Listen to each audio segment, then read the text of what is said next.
Great. So the first thing to say is thanks very much to the organisers for this session for giving me the chance to talk, because I've not talked like this at a conference for quite a long time. So I'm like, my heart is fluttering like the first time I did it ever, so try and stick to time.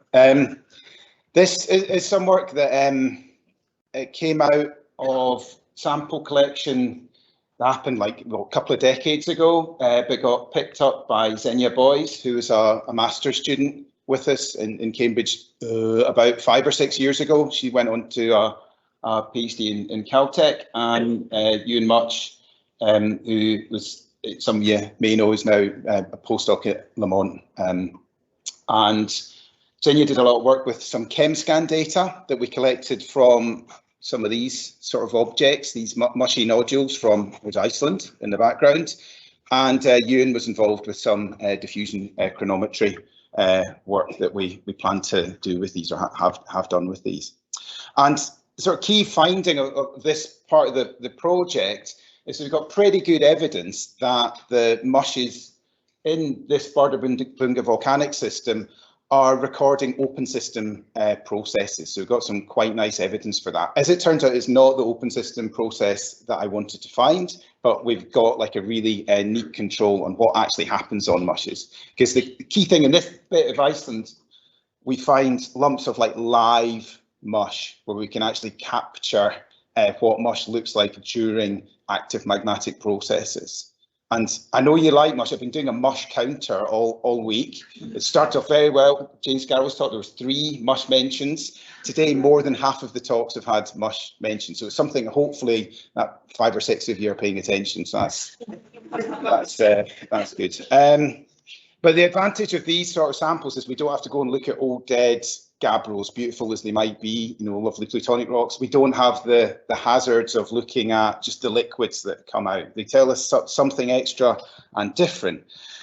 Of course, a really other important goal of this is we're trying to think bigger than objects like this. We're trying to think of, you know, what the architecture of crustal magmatism is like, and you can call on seismic tomography, these beautiful images that we've already seen in the conference. That great talk yesterday about Askja INSAR also featured this lovely VPVS model for the Askja volcanic system.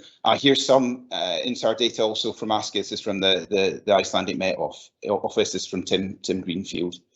And when you see pictures like, you might wonder if you're going to try and turn that geophysical model into properties that we'd like to know about, like what temperature is it, how much melts there, how's the melt distributed, is it really all in mush? Is there a gigantic open liquid magma chamber? Are there little cells, 10-metre size of this ledger hall, much bigger, that are peppered around there? If you're going to start to answer those questions, if you're going to start to try and interpret this data properly, you need to do petrology, because the petrology tells us, you know, what the actual physical properties of the rocks in the crust are likely to be like. So we have to do that. People have been inspired by the petrology of these mushy nodules for a long time, and this is, I think, it's like a version of transcrustal mushmatism of some vintage. Is from 2000, Hansen and Grunwald, and they talked about the mush of the rift based on looking at some of the samples that I'll be describing today. And you can see they've got a series of, you know, stacked magma bodies in a mush, all the way through the crust of the Icelandic rift zones. Okay, so just a little bit of setting very quickly. So here's Iceland, the Bárðarbunga volcanic system. Actually, the purplish colours here show us all about where Holocene lava flows from the Bárðarbunga volcanic system have covered. So actually, it almost goes coast to coast, which is incredible. Some huge eruptions out of it. And most recently, you had the Hólmshraun eruption 2014 in here. Here's the Bárðarbunga central volcano, and you can see this is the outline of the sort of volcanic system edge. I'm actually going to be talking about some things from down next to Thorisvatn here. This is a map from Alberto Caliccio's recent work on some of these objects, and we're going to be looking at Brandur, Fonter, and Saxey, the pretty early Holocene tuff cones. That just happen to bring up these beautiful gabbroic nodules. You can see the setting there. Next slide's going to be a picture looking kind of that way across All of these are fissure eruptions, some of which have taken place under ice to make these hyaloclastite ridges, some of which have been blanketed by phreatomagmatic events later. And that's what it looks like if you're out sampling there. That's actually, turns out, I didn't ask him, but I should probably say this is a Godfrey Fitton for scale from, yeah, this is 2005. So that was the first time we went there. And what you can find, if you look around, it's not too hard to find these. You can see this is just a beautiful little lump of, well, mush. The green stuff's olivine, white stuff's plagioclase. There's been a lovely amount of plagioclase appreciation in the poster session today. And then you've got this dark grey material. Some of that is actually glass and some of it's clinopyroxene that's filling in the interstitial spaces in this particular object. And what we've done, and what I'll be talking about for most of this, is we've taken thin sections of those objects and chem scanned them, so like acquired EBS data from across the thin sections, and then found a way of like converting that chem scan data into these sort of phase maps. What you see here, the light blue stuff is, well, the blue is plagioclase, the green is olivine, the purplish colour in there is clinopyroxene, the orange is glass. Okay, the colours, the variation in the blue colours go from, this is high anorthite, so high calcium plagioclase chlores. The dark blue on the rims, or these little microphenocrysts, are lower anorthite content plagioclase. Done the same deal with the olivine, that's high phosphorite olivine, low phosphorite olivine, the darker colours. So this is how these phase maps look. What work's been done here before, so there's Hansen Gronfeld already mentioned. They like the idea of, crustal mush bodies underneath the rift zone. Marion Holness did a really great textural study of these sort of objects, decided like what we see in the pore structure is representative, or what we see in these erupted objects is representative of the pore structure before entrainment and eruption. There's quite good evidence that these things are not just falling apart or being completely destroyed. They do carry information about what the permeability, or what the pore structure was like before eruption. And she also noted that it looks like there's a network of permeability, or the network porosity that would provide you high permeability through all the liquid pore spaces. Alberto Caracciolo has also done more recently some of the stuff that we'd hoped to do originally, but he was quicker, it's fine. So he did thermobrometry on some of the glasses from this sample set. So he looked at, he ended up with temperatures, about 1170 plus minus thermobrometry, and about 2 kilobars for the glass. So that's fairly shallow, be order of 6 kilometers, let's say shallower parts of the crust. And he did some olivine diffusion chronometry, saying it's a few hundred days, couple of hundred days between entrainment and disaggregation of these objects and their eruption. So that's what's happened before. Now, I want to tell you about how I made that phase map. So the first thing was we measured quite a lot of electron probe points across the samples. We did quite a lot of profiles as well, but I'm just looking at the sort of randomly spaced out points on those thin sections. This is electron probe, so it should be pretty precise and accurate data. And this is showing the distributions from about 10 different thin sections, and you can see there's clearly bimodal. So you've got high phosphorite olivine cores, like phosphorite, well, say 83, 84, and the rims of the olivine are down about like phosphorite 76. For plagioclase, it's the same bimodal. It's anorthite 88, anorthite 90 cores, and the rims are down. There's a bimodal gap, so there's hardly any points in the middle. That turns out to be useful because how I made these phase maps with a lot of advice from Norbert Toth, who's somewhere in the audience, and with the help of Iris Buisman, who runs our ChemScan system. And what they helped me with was taking the data, so it's the raw sort of chemical data from the ChemScan. It gets printed out as a CSV, so I read that in, then I plot up every pixel against every pixel. Every pixel has a chemistry associated with it. Plot all those pixels up, and this shows just the density. The different colours show my classification. So I did a kind of manual classification saying, oh, this is just, we've hit the glass, some noise in the glass slide. This is going to be olivine with its high magnesium. this is going to be clinopyroxene, and I just drew, I did it by hand, so very non-modern, very non-auto. I just did it by hand, but I'd sort of separated out those different phases. Then once you got the individual phase, and Norbert does it a much better way. So he's much cleverer than I am. He's done that much better. So you can talk to him about that. This is my way of doing it. Then you put this into, once you know a pixel is an olivine, you can plot up its magnesium concentrations. You see you get this, what look like these sort of, looks like two Gaussians added on top of each other. That's because the data is really noisy.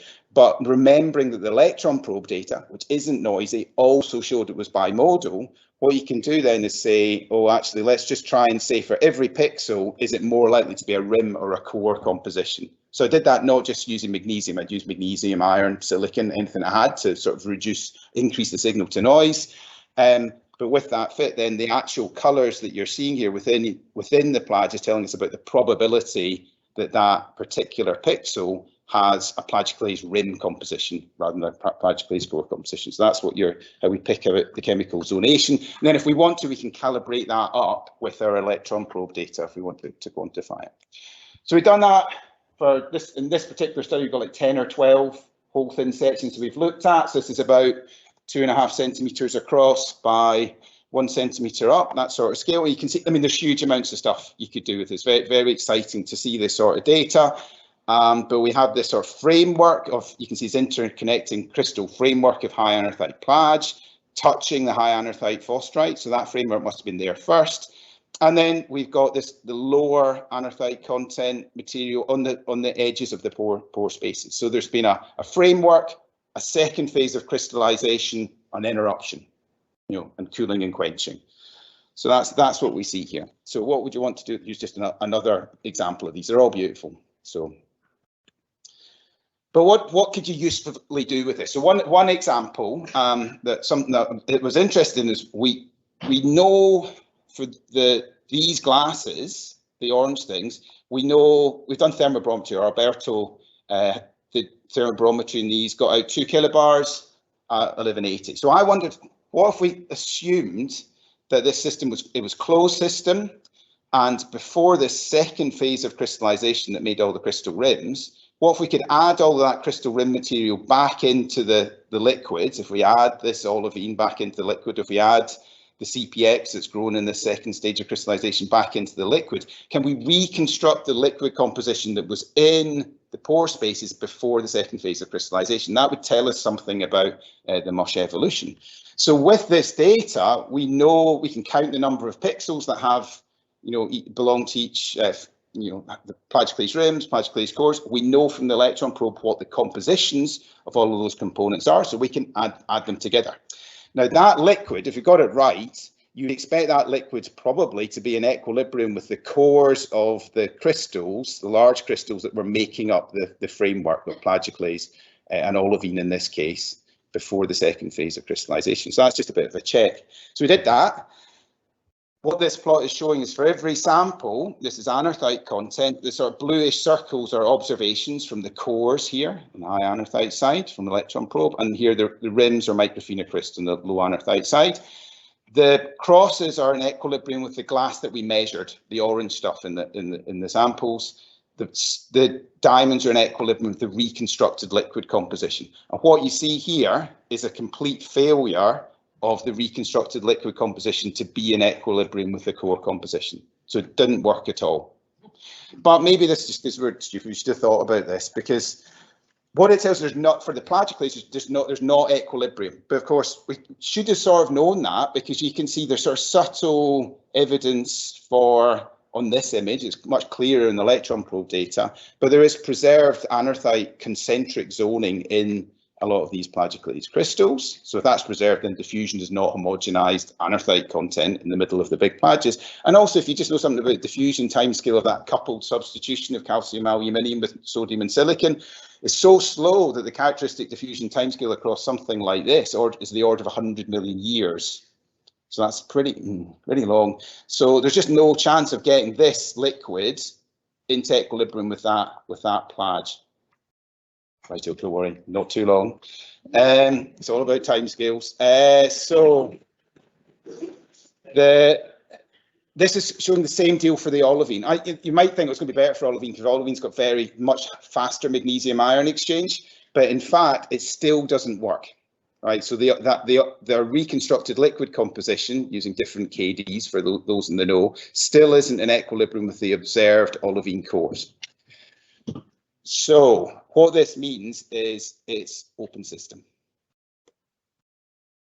And with that, the only way, so I thought there's going to be some sort of interesting open system process going on here. Something about melt flow through the xenoliths. In fact, in order to get the reconstructed liquid to be in equilibrium with the cores, you need about 30% extra orange stuff, orange liquid in the pore spaces. But actually, if you look at this, you can see about 25% of the pixels in the reconstruction mixture actually are clear, they're bubbles. So all that's happened is that melt was sitting there, was vesiculated as on the way to the surface, and just pushed the melt out that should have been there for the reconstruction. So this is open system, but in a rather uninteresting way. But, okay, so this is what it says. So here's the implications. First of all, there's lots of disequilibrium, and that's interesting, but it's a challenge if you're going to try and model these systems like Matt was showing us how to do that. We have this open system evolution, the mushes by expansion of the vapor phase, and this may provide some useful observational example of understanding gas movement through crystal mushes deeper in the crust. That's it. Go ahead.